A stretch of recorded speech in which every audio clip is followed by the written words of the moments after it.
Okay, so you need to learn how to take apart your A5. It's pretty easy to take apart. I've done it countless times, so we'll just go through it real quick. You'll just need a few basic tools. You'll need some Allen wrenches and a flathead screwdriver. All right, so basically what you want to do is you want to take apart, you'll take a 1/8 inch Allen key, and you'll just take these bolts out here. One thing that I found to be really helpful is to have a place to actually put your Allen key, your bolts, because last thing you want is for them to run all over the table. Another tip I found out a long time ago too is it helps to actually have a towel or something underneath you, so that whenever you're taking it apart, these things just don't roll off. As you can see, they just kind of hit the table. Some of them get a little stuck more than others. I've got this little metallic auto parts nut holder basically that I like to put stuff in. That way I don't have to worry about them rolling all over the field or the table. Also, one of the cool things on the A5 and the Phenom and the X7 is you got these push pins here. You can just take your, just push them through. This actually helps hold your clamshells together. If you have a little hard time getting them apart, don't be afraid to add a little muscle with a screwdriver or anything like that.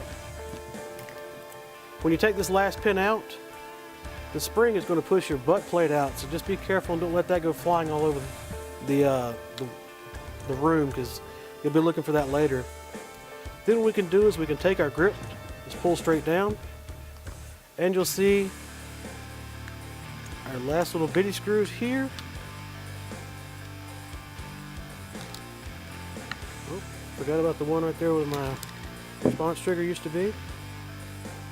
And then we've got the big bolts holding the grip in. The grip, by the way, takes a 3/16.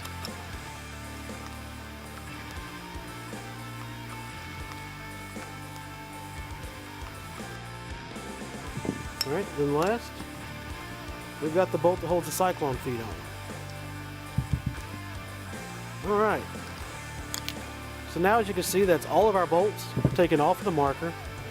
Basically, the clamshells are ready to come apart now.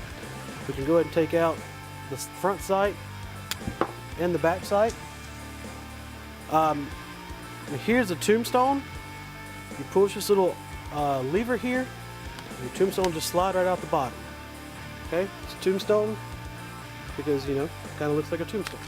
Just set these parts to the side. And now basically what you have is you have your clamshells. You just take your A5, your top receiver, and just lift it straight off. And here basically the guts for the Tippmann A5.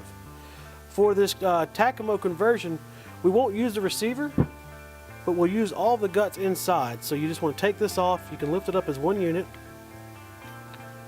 You just kind of want to set it off. Here you've got your charging handle with your charging spring. Back to this assembly here, you got your forward bolt, your power tube, and your rear bolt. Some people call it a rear hammer. And then your connecting rod. This is your ball detent. It keeps your paintballs from sliding out or sliding out the front until you pull the trigger.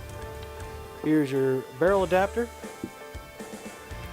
And then lastly is your tombstone spring and your tombstone clip. What typically happens, and it's happened to me numerous times, you just want to make sure that this little spring here doesn't go flying everywhere. So when I take it out, I like to put my finger over one side of it and just pry it up. That way the spring comes out and I can keep an eye on it. This is the nut that came out of the bottom that holds your grip on. You won't be using this. And then last thing we got to do is take apart the cyclone feed. With the cyclone feed, you've already taken out the main bolt that goes here in the bottom. Now we've just got to take out this one screw, and that's why you need a flat blade screwdriver. It's really quick and easy. Just a few turns. And sometimes you might have to help it along. Okay, there it is. There's your cyclone. So basically now we've got our Tippmann A5 all broken down into the parts that we'll need for our conversion kit. If you've followed along and you're still doing the Takamo conversion, just stick with us and we'll get right to the next one.